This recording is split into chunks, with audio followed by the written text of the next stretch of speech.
Bismillahirrahmanirrahim. Innal hamdalillah nahmaduhu wa nasta'inuhu wa nastaghfiruh wa na'udzu billahi min shururi anfusina wa sayyiati a'malina. May yahdihillahu fala mudilla lahu wa may yudlil fala hadiya lahu. Wa asyhadu an la ilaha illallah wahdahu la syarika lah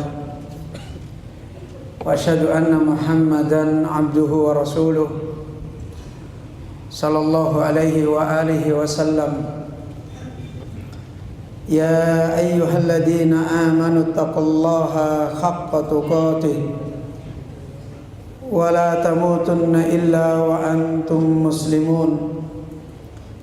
يا أيها الناس اتقوا ربكم الذي خلقكم من نفس واحدة وخلق منها زوجها وبث منهما رجالا كثيرا ونساء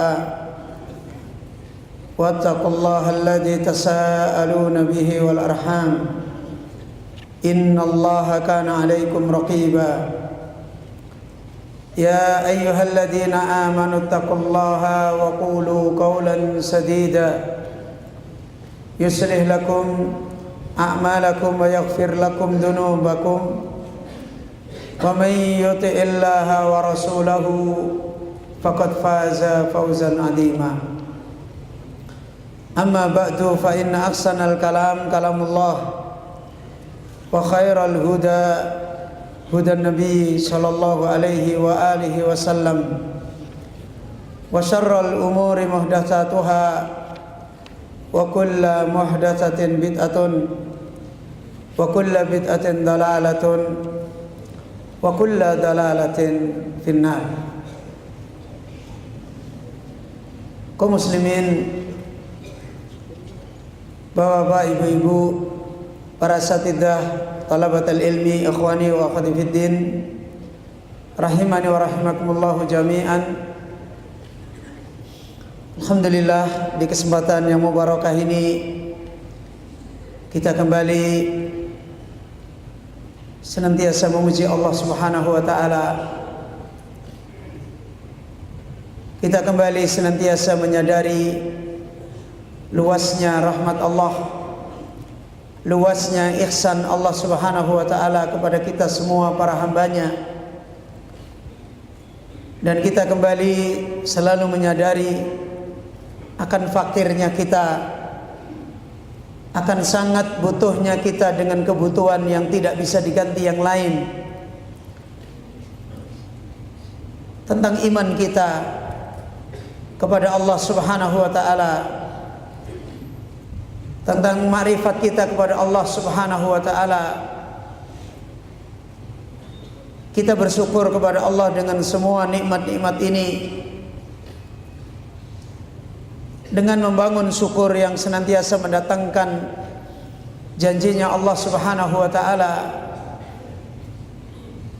di mana Allah Azza wa Jalla menjanjikan orang-orang yang bersyukur mendapatkan ziyadatun nikmah, mendapatkan sabatun nikmah, mendapatkan terus kebaikan-kebaikan dari Allah Subhanahu wa ta'ala, dan mendapatkan bertambahnya nikmat, diangkatnya kebaikan-kebaikan kita bertambah, ditumbuhkan oleh Allah Azza wa Jalla. Dan semuanya ini manakala kita selalu kembali di dalam mensyukuri nikmat din kita, kembali ketika kita selalu mensyukuri nikmat iman, ketika kita selalu menjaga nikmat batiniyah, nikmat qalbiyah yang Allah Subhanahu wa ta'ala anugerahkan kepada kita.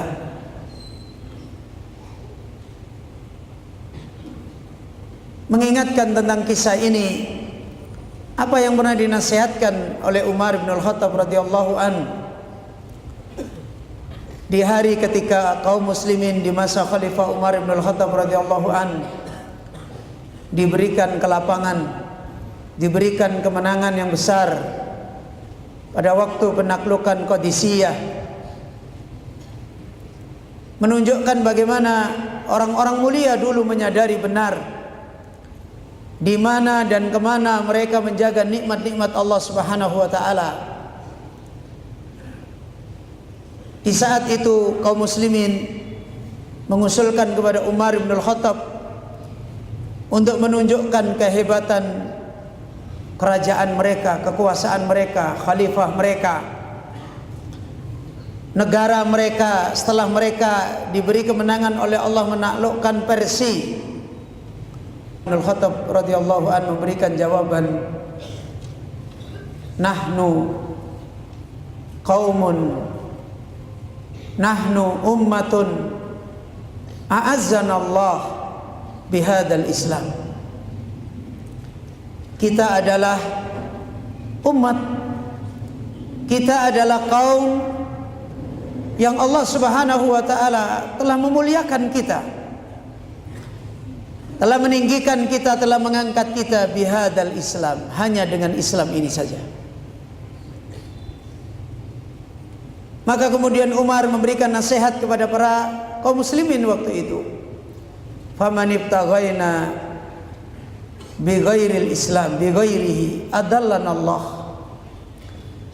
Manakala kita sudah bergeser, manakala kita sudah bergeser mencari kemuliaan, mencari kebaikan, mencari kemenangan, mencari kejayaan bi ghairil Islam, bukan lagi dengan agama ini, adallana Allah, Allah telah merendahkan kita kembali, Allah telah menghinakan kita kembali. Kaum muslimin, Bapak Ibu yang dirahmati oleh Allah, hal ini memberikan contoh uswah kepada kita untuk selalu menyadari masa-masa kehidupan agama kita, dan untuk selalu cerdas melihat nasib-nasib perjalanan kita dengan agama Allah Azza wa Jalla ini, dan untuk kita tidak menjadi orang-orang yang maghrur, tidak menjadi orang-orang yang tertipu ketika Allah Subhanahu wa taala yudawwilul ayyam, ketika Allah merubah hari-hari manusia. Sebagaimana Allah Azza wa Jalla menasihatkan, tilkal ayyam nudawiluha bainan nas,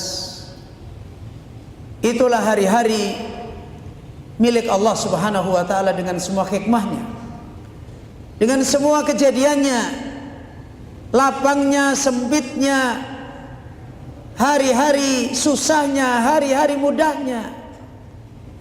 Allah yang Maha tahu tentang kehidupan. Karena itu Allah mengingatkan, hari itu adalah milik Allah, Allah perputar, Allah girilkan di antara manusia. Dan orang mukmin adalah orang yang selalu cerdas, merujuk di hari-harinya ketika berubah, hanya selalu melihat potensi agamanya, melihat posisi imannya, posisi dinnya. Dan inilah orang mukmin yang cerdas, orang mukmin yang menakjubkan, orang mukmin yang sebagaimana disanjung oleh Rasulullah sallallahu alaihi wasallam, sebagaimana beliau sallallahu alaihi wasallam au kama qala pernah menasihatkan dalam hadis yang kita semuanya sudah sering mendengar, bahwasanya orang mukmin inna amrahu kullahu khair, ajaban li amril mu'min, sangat menakjubkan hidupnya orang yang beriman. Inna amrahu kullahu khair, semua urusannya, semua perkaranya, seluruhnya adalah menjadi kebaikan. Ini orang mukmin yang disebut oleh beliau Rasulullah sallallahu alaihi wasallam. Bagaimana beliau sallallahu alaihi wasallam menyebutkan orang mukmin, inna amrahu kullahu khair? Pertama, beliau sallallahu alaihi wasallam menyebutkan tentang fenomena dunia mereka, fenomena hari-hari mereka yang itu milik Allah Subhanahu wa taala. idza asabathu sarra, ketika ada kejadian hidup lapang, Allah pergilirkan menimpa mereka, mereka tidak melihat lapangnya mereka. Mereka tidak sibuk berbicara tentang kelapangan-kelapangan mereka, tentang kenikmatan mereka, tentang kesenangan mereka di hari lapang. Apa yang ada pada mereka? Rasulullah sallallahu alaihi wasallam menyebutkan mereka ngurusin agamanya. Mereka tidak tertipu dengan kelapangannya, dengan kenyamanannya, dengan banyaknya dan seterusnya. Jika itu adalah urusan-urusan yang berkaitan dengan hari-hari yang diputar oleh Allah dalam urusan dunia, maka beliau sallallahu alaihi wasallam menunjukkan orang mukmin itu di hari lapangnya syakara. Yang mereka urusi adalah syakara. Yang mereka urusi adalah urusan agamanya, yaitu bagaimana mereka menjadi orang yang di hari lapang tetap berdin, tetap berada di dalam agama yang diridhai oleh Allah. Mereka kenal dari mana kebaikan, dari mana kelapangan, bagaimana mereka harus kembali. Maka mereka tidak sibuk dengan kelapangannya, tidak sibuk dengan dunianya ketika diangkat oleh Allah. Mereka justru syakara, ngurusin agamanya, menempatkan agamanya di hari yang tepat, di hari diuji oleh Allah dengan kelapangan. Mereka mendatangkan agamanya yang luar biasa, yaitu syukur kepada Allah. Kemudian wa idza asabathu dharra, ketika menimpa pada mereka kesempitan, berubah. Dan itu adalah hari-hari yang selalu dihadapi manusia. Kadang mereka didatangkan kelapangan, kadang mereka didatangkan kesempitan. Kadang mereka diberikan rizki yang banyak, kadang mereka dikurangkan oleh Allah. Kadang mereka didatangkan berbagai macam musibah-musibah, kadang musibah itu diangkat oleh Allah Azza wa Jalla. Kadang mereka diberikan pengikut yang banyak, kadang mereka tidak ada pengikutnya, dan seterusnya. Dan orang mukmin adalah orang yang cerdas. Mereka rujuk ila din, mereka kembali bagaimana mengurus agamanya dan menempatkan dengan hikmah agamanya yang tepat, yang diridhai oleh Allah.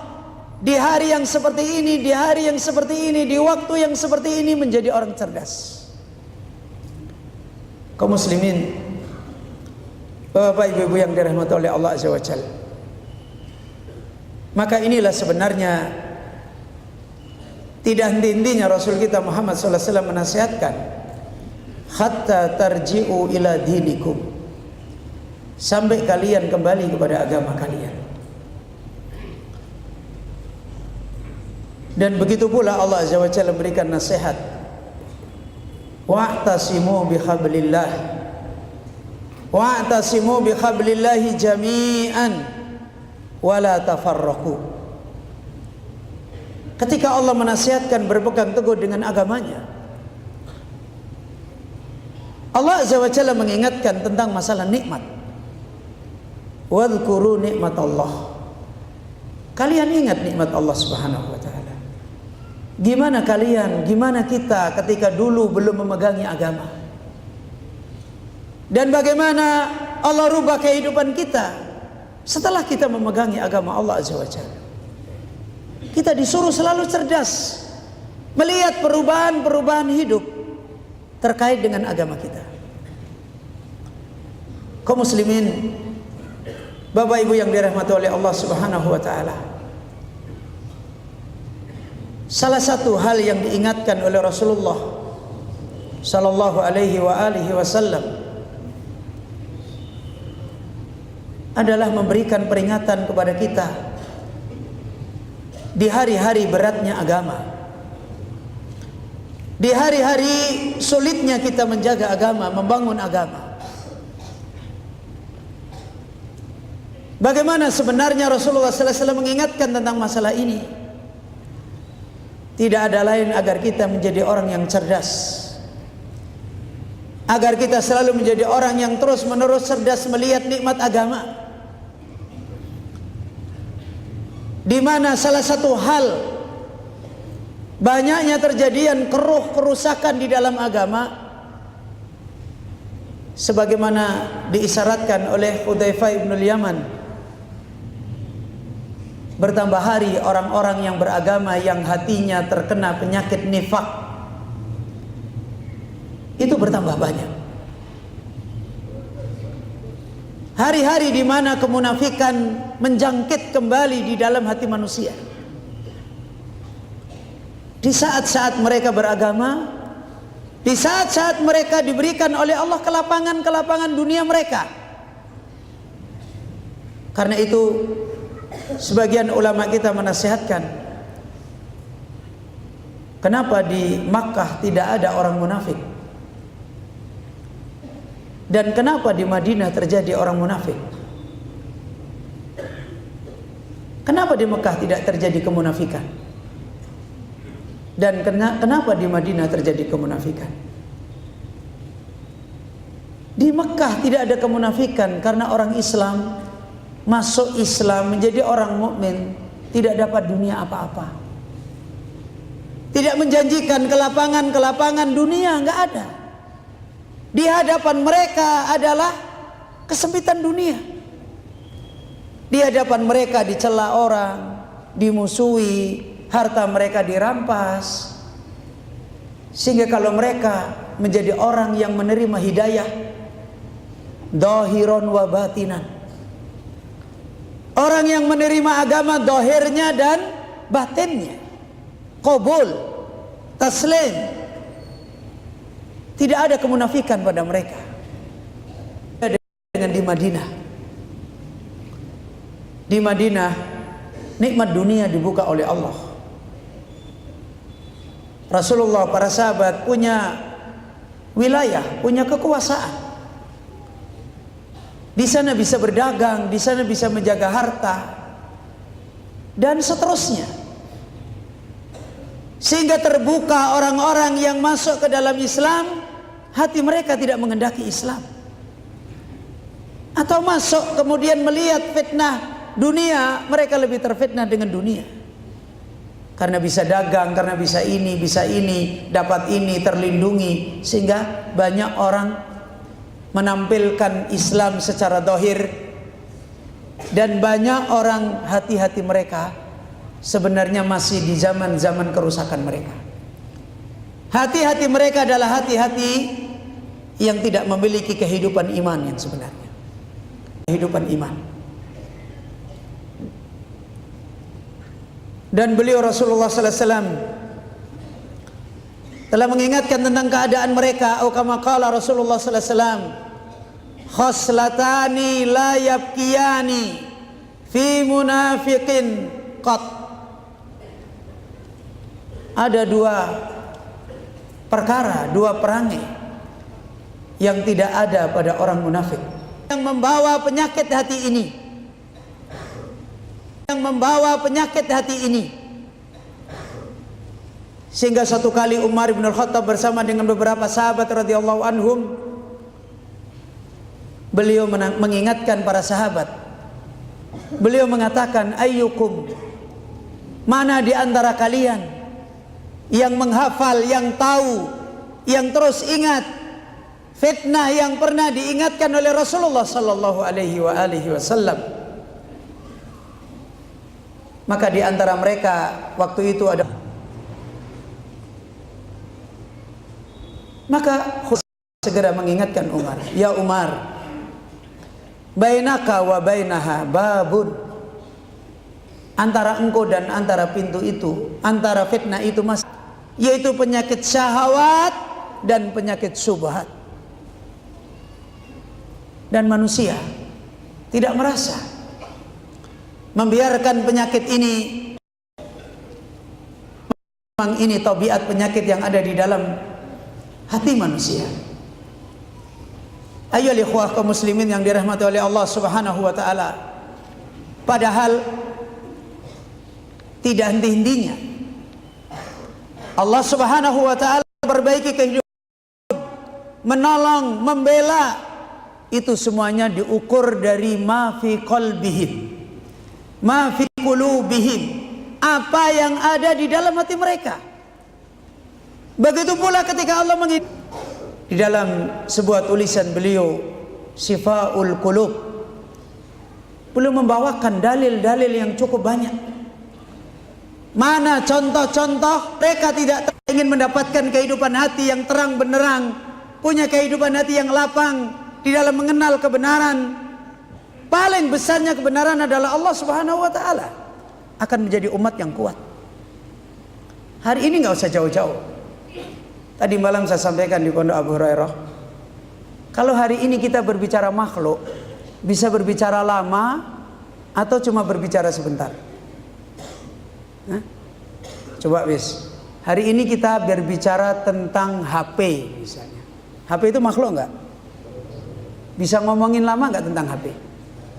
Anak-anak kita yang kecil-kecil aja tahu semua kok. Oh kalau HP begini nih gini pak, kalau ini begini pak, kalau ini begini pak. Coba suruh ngomong Allah, dia bisa ngomong apa? Suruh bercerita tentang Allah, suruh bercerita tentang kesempurnaan Allah, suruh bercerita tentang sesembahan yang benar, nggak bisa ngomong. Ini miskin. Gimana mau bisa sembuh hatinya? Makanya diomongin, kamu mau ya beriman pada Allah? Mau. Tapi kamu kalau beriman kepada Allah, nanti kamu jadi orang miskin dong. Enggak mau kalau begitu. Aku maunya jadi orang yang hidupnya enggak miskin. Udah berubah. Gampang sekali. Karena hatinya tidak mendapatkan cahaya kebenaran yang terang benderang, yang tafsil, yang detail. Padahal Al-Quran itu seperti itu. Ini kaum muslim Bapak Ibu. Sehingga kita butuh ulama-ulama sekali menulis kitab-kitab tentang bagaimana mengenal Allah Subhanahu wa taala. Dari mutaqaddimin sampai mutaakhirin. Kita berkepentingan sekali hari ini selain Allah itu mengenalkan diri dengan pengenalan yang luar biasa. Ubi saja pengenalannya luar biasa. Tahu ubi? Tadi saya naik mobil ke sini, diajak mampir makan pisang goreng. Pisang goreng di sini aja bisa menfitnah saya loh. Udah di situ.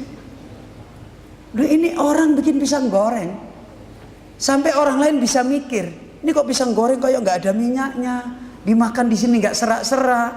Kemudian kok ini gimana rasanya? Loh, ini urusan ini. Tapi ketika kita berbicara tentang Allah Rabbul Alamin, kita seperti nggak bisa ngomong apa-apa. Allah itu gimana? Ya Allah pokoknya adalah, selesai. Makanya gampang sekali kita terkena penyakit hati. Padahal Rasulullah SAW menasihatkan ta'arraf ilallah firraha. Anak-anak kita masih kecil diperintahkan oleh Nabi untuk mengenal Allah, belajar, memahami, mengenal tentang sesembahan yang benar. Ilmu sepertiga Al-Quran adalah mengenal Allah Rabbul Alamin. Bangun kaidah ini. Jangan berbicara orang awam. Ustaz, saya orang awam juga wajib mengenal Allah. Bukan berarti orang awam tidak mengenal Allah. Makanya dulu saya ceritakan kitab Salasatul Usul. Ada berapa versi? Ada berapa versi Ustaz? Hah? Pernah dengar kitab Salasatul Usul? Atau yang disebut Al-Usulus Salasa. Ada berapa versi? Ada dua. Versi pertama adalah namanya Al-Usulus Salasa. Versi kedua Salasatul Usul. Apa bedanya? Usulus Salasa adalah lebih ringkas, lebih sedikit. Dalilnya cuma sedikit. Beda dengan Salasatul Usul. Dia lebih luas, dalilnya lebih banyak, istinbatnya lebih ada. Kenapa demikian? Ulama menulis kitab ini karena yang Salasatul Usul itu diperuntukkan kepada orang-orang penuntut ilmu yang bisa memahami dalil, bisa istinbat. Sementara yang untuk orang umum, orang awam, untuk anak-anak yang masih kecil, mereka diharuskan dengan Al-Usulus Salasa supaya mereka beriman dengan dalil walaupun mereka orang awam. Ini dinasihatkan para ulama kita. Dan kita selama ini sering tidak berkepentingan tentang masalah ini. Begitu gampang sekali kita kena subhat. Ini yang pertama, ini Al-Quran. Kemudian yang kedua, Al-Imam Ibnul Qayyim menasihatkan di dalam kitab Ighatsatul Lahfan min masyayidis syaitan. Yang pertama, yang kedua, wa amma syifa'uhu limardi syahawat. Adapun Al-Qur'an mengobatin penyakit syahwat, dan ini penyakit yang sekarang banyak menimpa mabuk banyak orang. Lihat anak-anak kita berteman dengan HP itu sudah orang jatuh cinta yang mabuk. Ini syahwat yang sudah melampaui. Lihat kehidupan kita. HP ini saja sebagai contoh, kita lama-lama tadinya cuma alat, sekarang sudah jadi apa? Tempat hiburan. Sama suaminya cengkel, ketemu suaminya HP. Sama istrinya cengkel, ketemu istrinya HP. Sama gurunya tidak suka, ketemu gurunya HP. Sama muridnya hatinya sakit, bingung, akhirnya daripada ngurusin murid banyak macam-macam, ngurusin penyakit. Ini satu contoh, belum yang lain-lain. Mardus syahwat, penyakit syahwat. Apa kata Imam Ibnul Qayyim rahimahullah? Fadalika bima fihi minal hikmah wal mau'idah al khasana bitarghib wa tarhib wa tashhid fid dunya wa targhib fil akhirah. Di dalam Al-Quran penuh ayat tentang hikmah, penuh ayat tentang nasihat yang baik, penuh ayat untuk mengingatkan manusia supaya mengejar dengan dorongan yang kuat, dan penuh ayat memberi rasa takut kepada manusia dengan ancaman yang berat. Diingatkan tentang hati-hati dengan dunia, itu di Al-Quran ada. Dan bukan cuma satu dua ayat, terus menerus banyak sekali diingatkan di dalam Al-Quran untuk mengenal akhirat, untuk mencintai akhirat, untuk rindu bertemu dengan akhirat. Ini ada di Al-Quran semua. Dan sementara kita sangat minim mendapatkan ini semua, maka sulit penyakit syahwat untuk sembuh.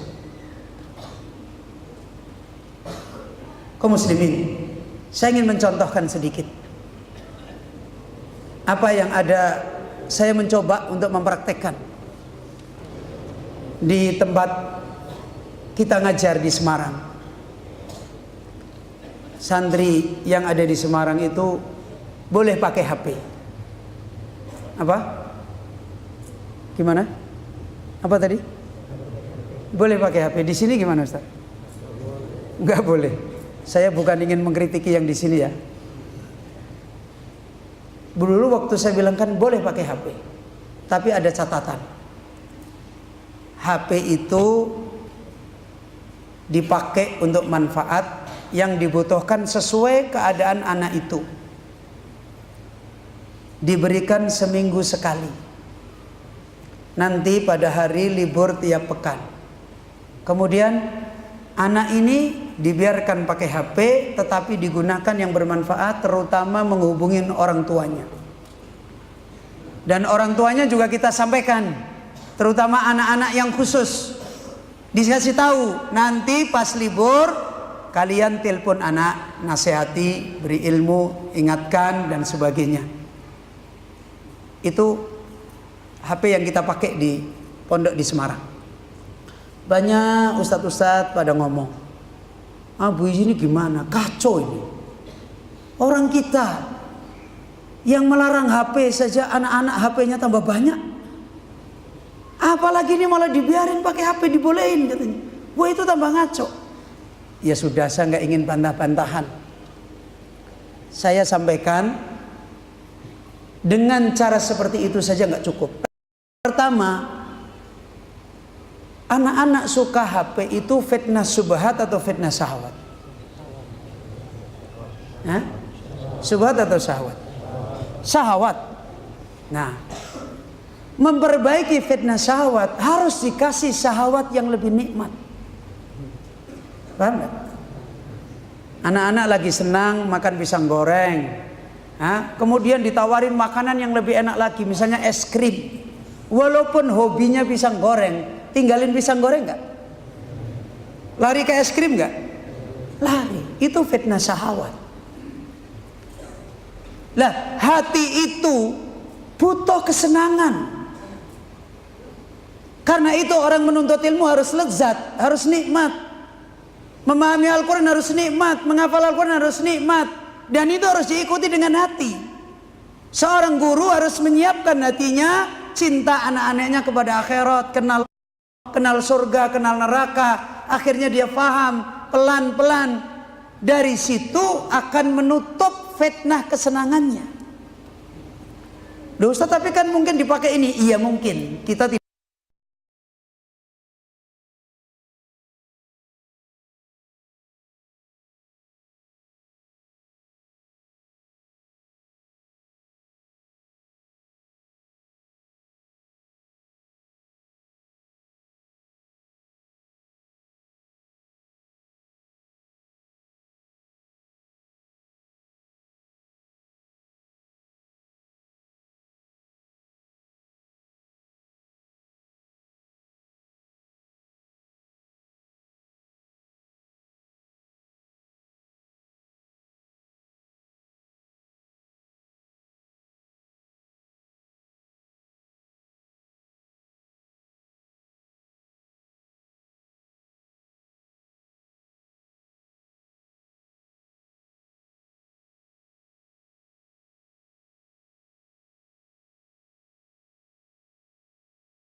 Telah dinasihatkan oleh Ustadz kita, insya Allah kajian kita sampai di sini. Dan saya mohon maaf, ini sudah lewat dari jam 8:15, sudah jam 8:19 menit. Tapi insya Allah mudah-mudahan semua ini dalam rangka agar kita bisa mudzakarah, dan mudzakarah kita ini adalah tanfa, mudzakarah yang memberi manfaat, mudzakarah yang memperbaiki perjalanan din kita, mudzakarah yang membukakan kepada kita untuk bisa membangun perjalanan agama kita ditolong oleh Allah Subhanahu wa taala. Kaum muslim Bapak Ibu yang dirahmati oleh Allah, insyaallah ini yang kita sampaikan, semoga kita ditolong oleh Allah untuk kembali kepada din Allah dan meraih hati yang salim, meraih hati yang selamat, meraih hati yang sembuh dari penyakit-penyakit hati, penyakit kemunafikan yang menggerogoti agama kita, menggerogoti iman kita, dan akhirnya kita gagal meraih kebahagiaan, kemenangan di dunia dan di akhirat kelak. Kaum muslim Bapak Ibu yang dirahmati oleh Allah, sekali lagi saya mohon maaf, dan insyaallah kita akhiri sampai di sini. Kita tutup Ustaz. Naam. Ya. Ya. Kif?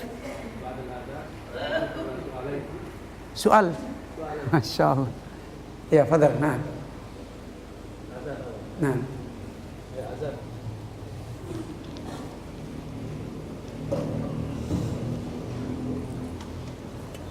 Allahu Akbar.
Alhamdulillah,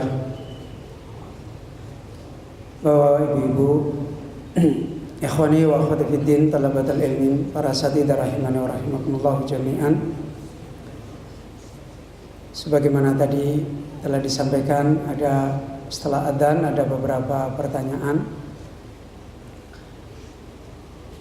Ternyata pertanyaannya lebih dari 2. Tapi insya Allah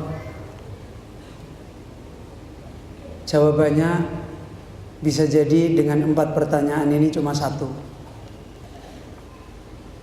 Apa yang tadi kita telah sampaikan dari bagaimana sebenarnya kembali kepada mengobati urusan agama kita, kembali kepada hati kita. Dari awal tadi kita sudah contohkan, orang mukmin itu tidak pernah terganggu dengan berbolak-baliknya kehidupan makhluk, berbolak-balik kehidupan dunia. Hari adalah milik Allah Subhanahu wa taala. Mendesaklah kepada Allah. Hari-hari waktu yang sangat mustajab, minta kepada Allah. Karena amrul qulub maukulun ilallah. Yang kedua, seperti yang diterangkan beliau Syekh Sa'di rahimahullahu taala, ketika beliau menjelaskan ayat yang berisi tentang doanya orang-orang beriman kepada orang beriman sebelumnya. Walladzina ja'u min ba'dihim yaquluna rabbana ighfir lana wa li ikhwanina alladzina sabaquna bil iman wa la taj'al fi qulubi mu'min. Sebelumnya ini adalah penyempurna kehidupan orang mukmin kepada orang mukmin sebelumnya. Penyempurna. Maknanya mereka dengan jalan-jalannya, sebagaimana Rasulullah sallallahu alaihi wasallam menasihatkan, faman kana min ahli sa'adah fayuyassaru amala ahli sa'adah. Hidup kebahagiaan itu dimudahkan jalan kebaikannya. Waman kana min ahli syaqawa fayuyassaru amala ahli syaqawa. Orang hidup yang sengsara itu dikaitkan dengan perjalanan sebab-sebab kesengsaraannya. Ayo ikhwah, maka selain kita butuh kepada Allah, jelas kita harus butuh kepada syariatnya. Kita harus butuh waktu di Mekah banyak gak menerangkan dunia?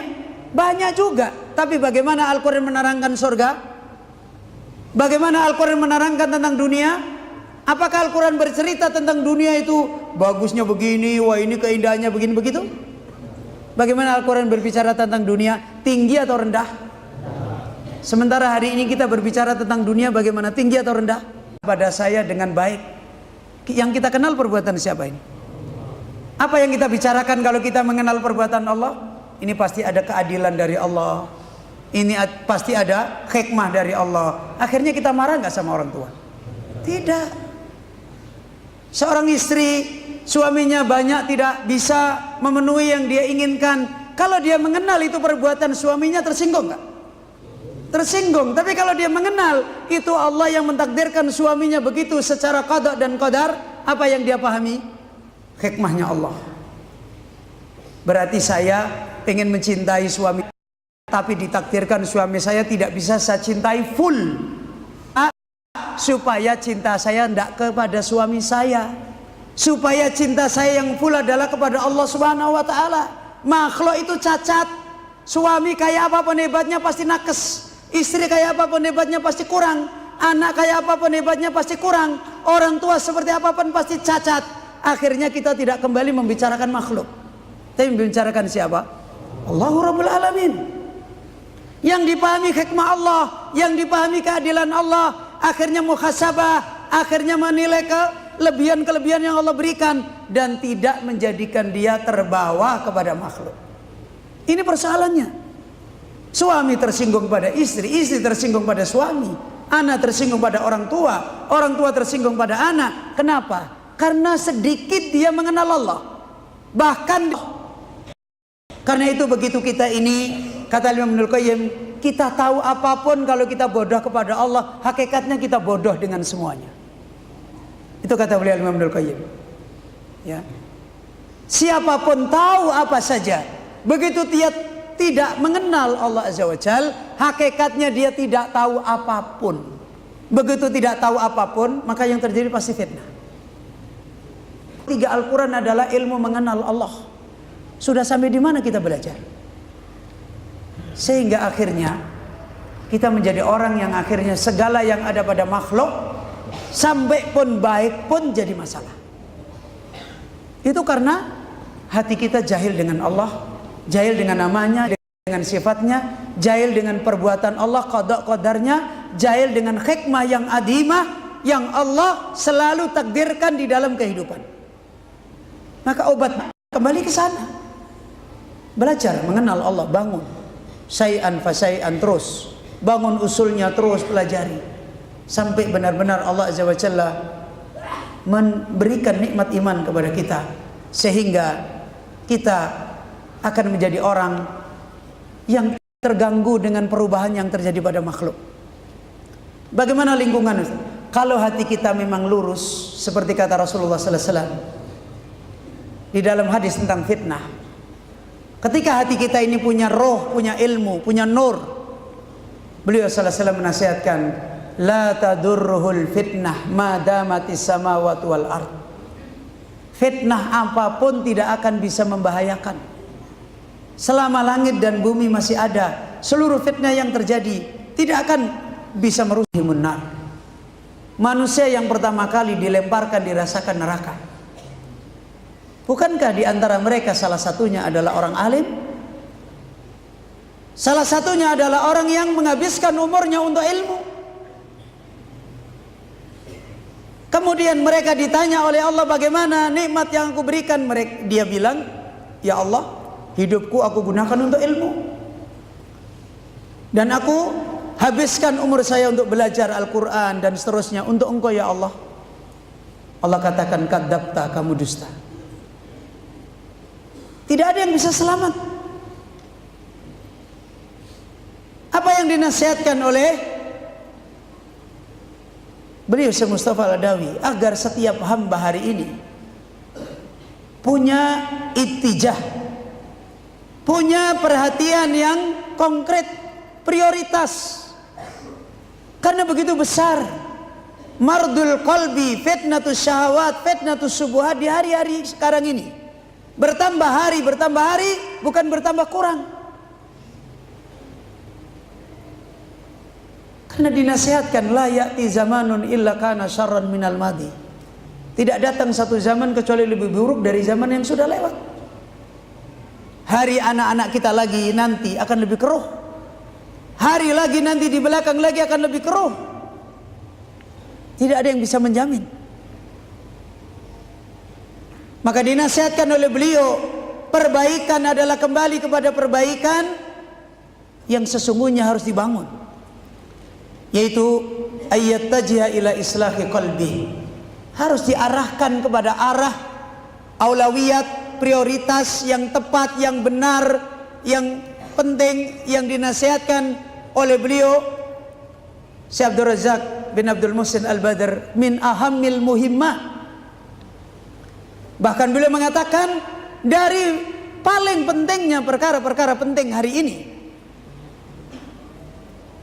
yaitu islahu qalbi.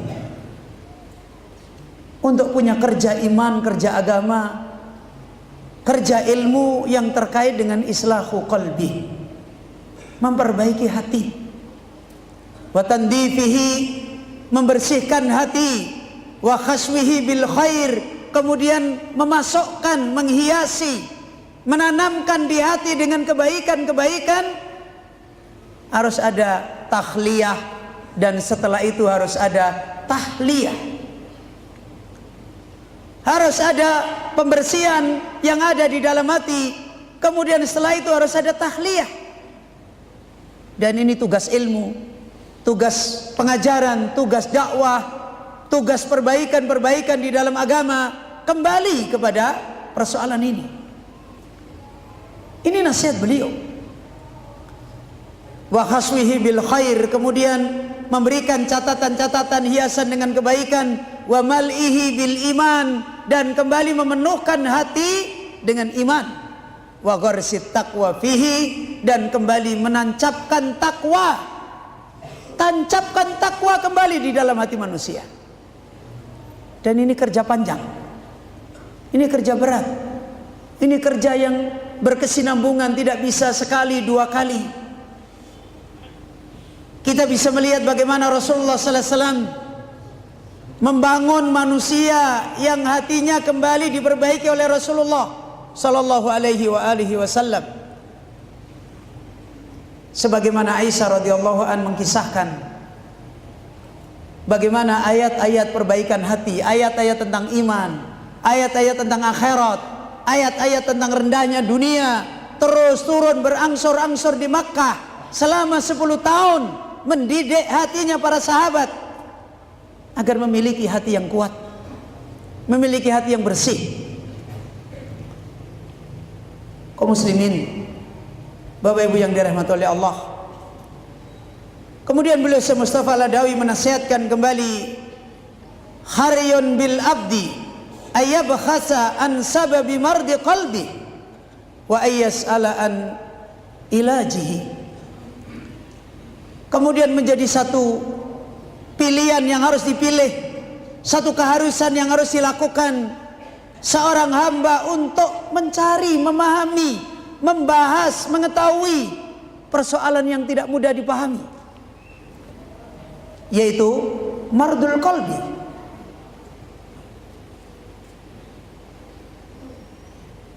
Salah seorang ulama kita di dalam kitab Islahul Qulub, Syekh Abdul Hadi Wahbi hafizahullah, beliau bahkan menerangkan usul penyakit hati. Mardul qalbi khafiyah, penyakit hati itu tersembunyi, dipahami, dicari, dipelajari aja nggak mudah, apalagi kita nggak pernah ngurusi. Karena itu sedikit sekali orang yang mengerti, menyadari, dan berusaha mengobati, sedikit sekali. Khafiyah, sangat halus, sangat tersembunyi. Maka beliau Syekh Mustafa Al-Adawi menasihatkan agar seorang hamba mengambil sikap yang paling pantas dengan selamatnya agama di hari-hari kuatnya fitnah, untuk dia berusaha mencari, memahami sebab-sebab penyakit hatinya dan menanyakan bagaimana mengobatinya, bagaimana cara dia mengobatinya, dan akhirnya dia tahu hidup ini untuk menyelamatkan apa. Bahkan beliau Syekh Abdul Razak bin Abdul Muhsin menasihatkan, sikap memperbaiki hati ini adalah sikap yang harus istimraron, sikap yang tidak boleh istirahat. Kenapa? Katen ila akhar, akan terus menyerang orang-orang beriman dari satu waktu kepada waktu yang lain, gak akan pernah berhenti. Karena berusaha memahaminya, tidak berusaha mencarinya, akan terjadi benar, akan tidak sadar. Tiba-tiba bisa jadi waliyadu billah, dia bertemu dengan Allah, dia menyangka dirinya orang selamat, tapi ternyata kemudian dia menjadi orang yang celaka. Inna lillahi wa inna ilaihi raji'un. Kaum muslimin, Bapak Ibu yang dirahmati oleh Allah, ja'a waqtul isya. Oke, Ustaz? Nah, ada. La. Oke. Oh gitu. Nah. Ila sa'al, Ustaz. Muslimin, ayo ikhwah, rahimani wa rahimakumullahu jami'an. Hal yang dinasihatkan oleh beliau Syekh Mustafa Al-Adawi ini mengingatkan kepada kita kembali tentang kondisi hati manusia, di mana hati manusia ketika hati yang punya tabiat sebagaimana dinasihatkan oleh Al-Imam Ibnul Qayyim rahimahullahu taala di dalam kitab beliau kitab Ighasatul Lahfan min Masayyidis Syaitan. Sebagaimana tadi malam kita juga nasihatkan, kita sampaikan waktu kajian tentang takdim, hati manusia itu selalu yadribu sahibahu, miliknya untuk berbicara, untuk meminta, untuk berbuat dan seterusnya. Karena hati manusia butuh kepada ketenangan, butuh kepada sampainya tujuan, butuh kepada ketenangan hati, butuh sampainya tujuan hati, butuh siapa yang dicintai yang berhasil, siapa yang ditakuti yang berhasil. Ini hati manusia. Sehingga diantaranya dinasihatkan oleh beliau Al-Imam Ibnul Qayyim rahimahullah, fa inna fil qalbi faqah, hati itu akan terus faqah, kekurangan, kelaparan, dan terus berteriak,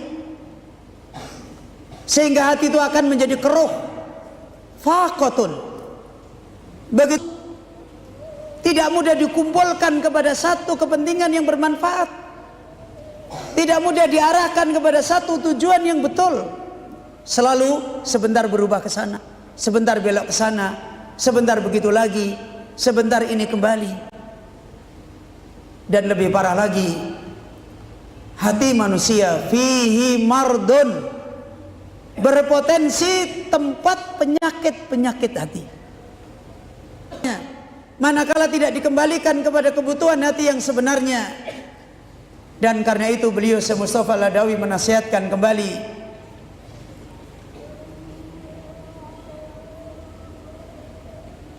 ha hiya jumlatu amradil qalb ta'taril quluba wa ha huwa ilajuha wasyifa'u fi kulli khalin min indillahi subhanahu wa ta'ala, la syifaa illa syifa'uh.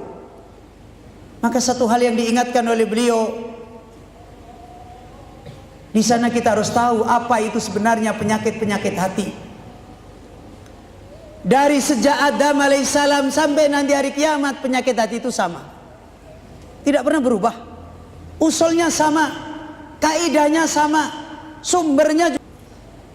Hahiya jumlatu amradil qulub ta'taril qulub, yang selalu membakar hati manusia. Wa huwa ilajuha. Kemudian yang kedua, kita harus tahu benar bagaimana mengobati penyakit hati, bagaimana sikap yang benar mengobati penyakit hati. Dan Allah Azza wa Jalla, Rasul kita Muhammad sallallahu alaihi wasallam telah memberikan kaidah wasyifa fi kulli khalin, obat yang bisa memperbaiki, meluruskan, menyembuhkan apa yang menimpa penyakit hati bagi orang beriman yang akan menggeser imannya menjadi kemunafikan. Itu juga sudah diterangkan oleh Allah. Itu juga sudah dijelaskan oleh Allah Jalla Jalaluhu, dijelaskan oleh Rasulullah sallallahu alaihi wasallam dengan penjelasan yang tinggi, yang terang, yang jelas. Sudah semua dijelaskan oleh Allah. Maka dinasihatkan Syekh Mustafa Al-Adawi, wasyifa fi kulli khalin min indillah. Di zaman apapun, di tempat manapun, memperbaiki penyakit yang merusak iman di hati manusia itu datang dari Allah. Tidak dibikin sendiri. Tidak bisa akal manusia yang tidak ada bimbingan dari Allah Azza wa Jalla. Tidak ada perasaan manusia. Berapa banyak orang sudah mengobatin seperti ini, tidak sembuh. Sebagian mereka mengobati dengan batiniah, sebagian mereka mengobati dengan aklaniah, sebagian mereka mengobati dengan dunia mereka, nggak akan yang pernah bisa sembuh. Obati dengan obat yang datang dari Allah Azza wa Jalla. Al-Latifah, setelah beliau menjelaskan, membawakan ayat Allah yang dibawakan Syekhul Islam Ibnu Taimiyah, sisi Allah Subhanahu wa ta'ala hadisa. Siapa yang paling benar pembicaraannya dari selain Allah? Tidak ada yang paling benar. Kemudian Allah mengatakan wassalam pada para rasul, salamun alal mursalin, atas para rasul. Dari penjelasan ini dinasihatkan oleh beliau Syekh Sa'di rahimahullahu taala, wal haqqun nafi'u mastamala alaihi kalamullahi wa kalamu rasulihi fi jami'il abwabi la siyama fi hadzal babil ladzi huwa aslul usuli kulliyah.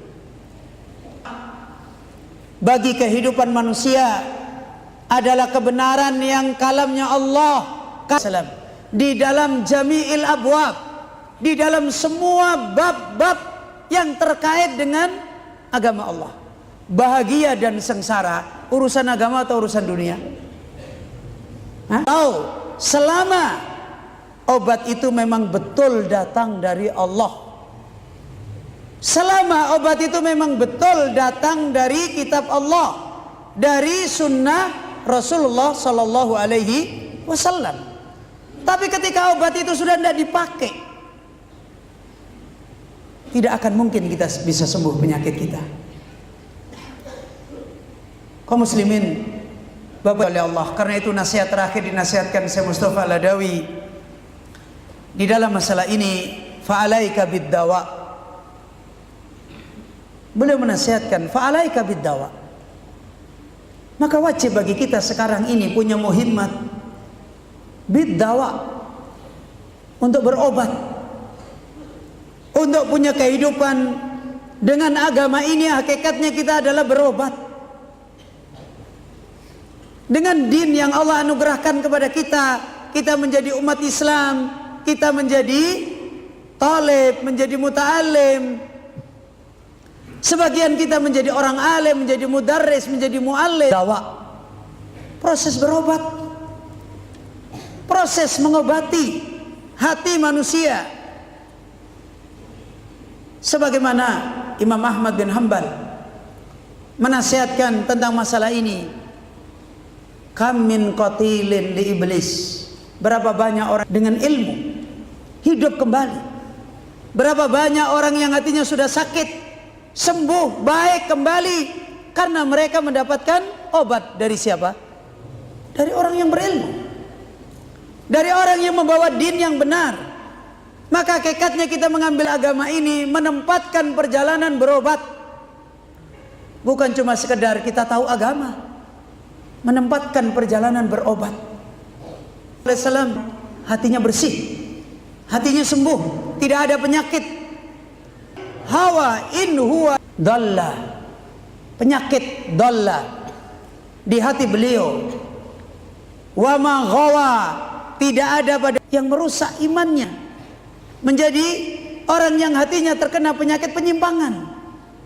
Ma dalla sahibukum wa ma ghawa. Rasulullah mengobati. Karena itu beliau sallallahu alaihi wasallam disebutkan oleh Allah bahkan dari awal, yang menunjihim rasulan yatlu alaihim ayat. Itu tugas, bukan cuma hanya nyampaikan ilmu, tapi membersihkan, mengobati, memperbaiki, terus memberikan kaidah-kaidah dari kitab, dari sunnah, sehingga benar-benar umat iqamah. Hatta Rasulullah sallallahu alaihi wasallam sudah wafat, mereka tetap menjadi orang yang kuat agama mereka.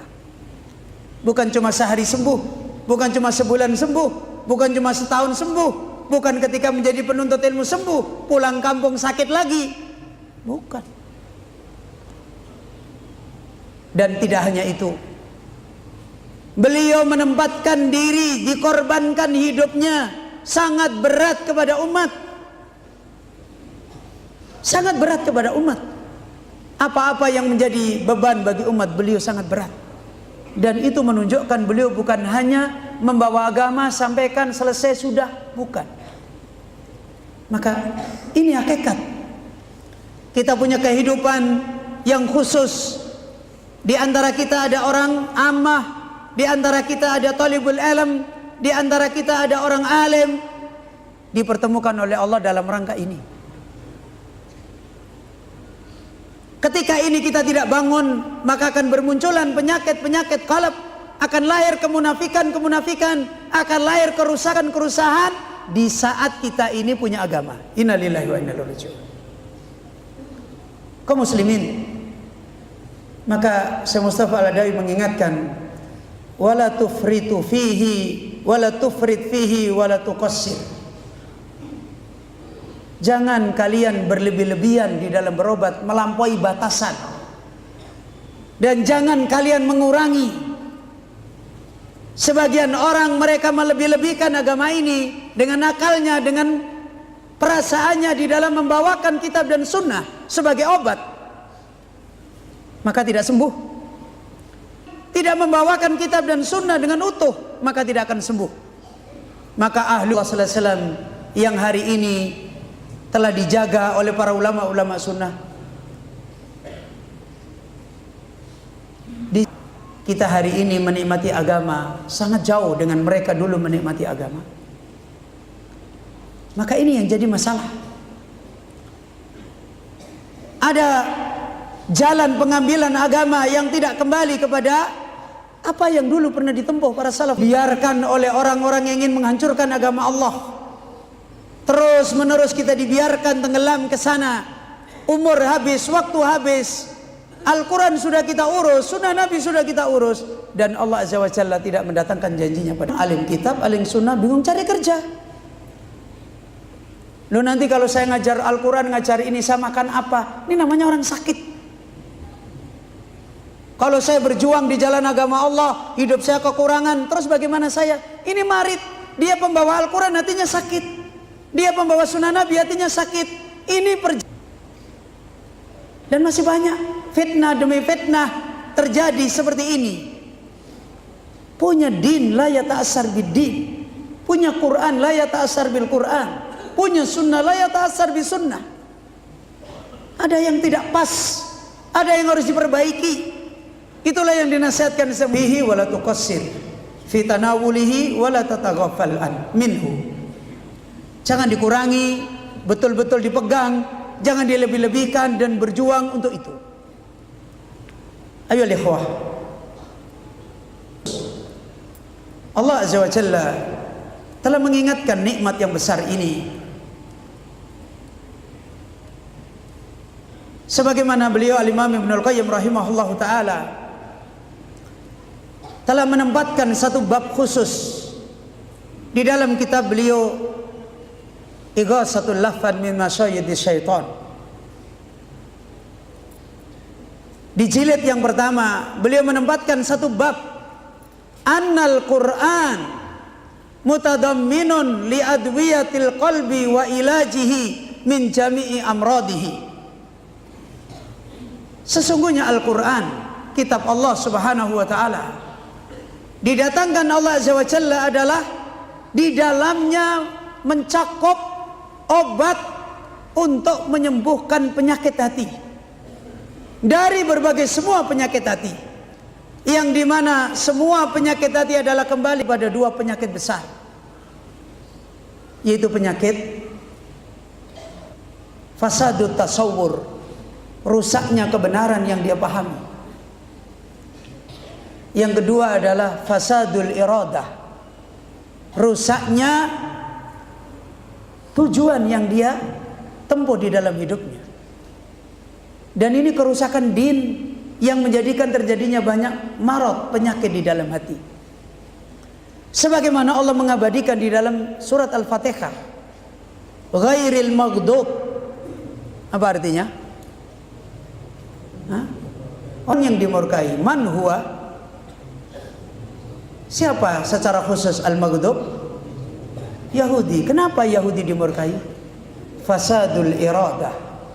Fihi ilmun, pada orang Yahudi ada ilmu, tapi hatinya fasad. Siapa yang dimaksud orang yang sesat di sini? An-Nasara. Kenapa Nasara dikatakan dhalin? Apanya yang rusak? Fasadut tasawwur. Rusak pemahamannya. Dari dulu sampai hari ini sampai nanti, kerusakan-kerusakan di dalam agama, kerusakan di dalam agama selalu kembali kepada dua fasad ini. Dan inilah fitnah yang terus menggoncang hati manusia, menjadi banyak terjadi kemunafikan, terjadi banyak penyakit hati. Dan karena itu Al-Imam Ibnul Qayyim hanya di wahyu Allah, di dalamnya terdapat syifa, terdapat obat dari dua penyakit ini. Kata beliau rahimahullahu ta'ala, menyebut Al-Quran sebagai syifa. Ya ayyuhan nas qad ja'atkum mau'idatum mir rabbikum wa syifaun lima fis sudur. Kemudian Allah Azza wa Jalla berfirman, wa nunazzilu minal qur'ani ma huwa syifa wa rahmatun lil mu'minin. Beliau Imam Ibnul Qayyim menasihatkan, anna jima'a amradil qalbi huwa amradus subhat was syahawat. Seluruh kumpulan penyakit-penyakit yang merusak hati manusia itu adalah kembali kepada penyakit subhat dan penyakit syahwat. Dan ini yang banyak dibicarakan oleh Allah Azza wa Jalla di ayat-ayat waktu di Mekah. Karena itu beliau Imam Ibnul Qayyim menerangkan, pertama adalah terkait dengan penyakit syubhat. Fafihi minal bayyinat wal barahin al qat'iyyah ma yubayyinul haq minal batil. Kembalilah kepada Al-Quran, pahamkan dalam kitab, dari kitab-kitab para ulama, pahami. Pasti di sana terdapat penjelasan, keterangan yang pasti yang menjelaskan mana hak mana batil. Ketika kita menjadi orang yang terus terombang-ambing mana benar mana salah, berarti kita ini masih kena penyakit fasadut tasawwur, masih kena penyakit hati rusaknya pemahaman kita. Dan ini yang dinasihatkan oleh beliau Imam Ibnul Qayyim. Kalau ini dimiliki, ditekuni, dipelajari, hujah-hujah tentang kebenaran, tentang sesembahan, tentang akhirat, tentang surga, tentang neraka, hujah-hujah yang qat ini dipahami, hilang, sak, dan hati menjadi terang, hati menjadi sembuh. Fatazulu amradus subhah al-mufsidah lil ilmi wat tasawwuri wal idrak. Maka akan hilanglah, akan bergeserlah penyakit subhat yang terus menerus merusak kepada ilmu, merusak pemahaman, merusak pengertian yang benar. Ini yang ada di Al-Quran. Dan kata Al-Imam Ibnul Qayyim, walaysa tahta aidamis sama' kitabun mutadamminun lil barahin wal ayati alal matalibil aliyah minat tauhidi wa isbatis sifati wa isbatil ma'adi wan nubuwati wa raddin nikhalil batilati wal ara'il fasidati mislul Qur'an. Kata beliau Imam Ibnul Qayyim rahimahullah, tidak ada satupun kitab, tidak ada satupun ajaran di bawah langitnya Allah Subhanahu wa taala, satupun ajaran yang ajaran itu mengandungi kaidah kebenaran, mengandungi dalil, mengandungi maksud-maksud ayat tentang makna-makna yang tinggi, dari tentang tauhid, dari tentang menetapkan sifat kesempurnaan sesembahan yang hak, dari menetapkan tentang hari kebangkitan, dari menetapkan tentang surga, tentang neraka, tentang kenabian dan seterusnya. Seperti Al-Quran tidak ada. Tidak ada. Saya di Semarang itu punya pelanggan. Pelanggan saya sering beli komputer di tempat dia. Dan beliau bukan orang Islam. Ya, bukan orang Islam. Karena seringnya saya belanja ke sana. Dan saya kalau pergi ke warungnya ya begini ini. Tahu maksudnya begini ini? Hah? Paham nggak? Antum sekarang melihat saya bagaimana?